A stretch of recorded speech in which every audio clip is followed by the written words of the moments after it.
هغه چې په روان ژبه او ډډ غږ یې حکومتونه ننګول، هغه چې د ولس ناخوالې د شعر په ژبه بیانولې، او هغه چې د افغان او پښتون ولس د یووالي لپاره یې د شعر په ژبه تاثیر ښندونکي الفاظ بیانول. نن زموږ ترمنځ نشته او د شعر ځلانده ستوری د تل لپاره له مداره ولوېد. مطیع الله تراب، هغه شاعر چې د افغان او پښتون ولس سره یې د بې کچې مینې او خلوص له امله د حماسي او رښتیا ویونکي شاعر په توګه مشهور و. د زړه د ناڅاپي حملې له امله ومړ.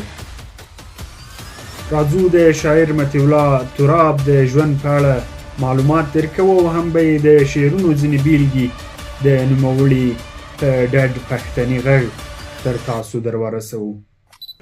که بغاوت یې نه ګڼئ د دې رژیم په اړوند ویل خو همدومره یې چې وشول د تعلیم په اړوند. ما د خوشحال توره د دښمن په وینو سره نه کړه، ما د باچا خان اساسنامه خوره وره نه کړه.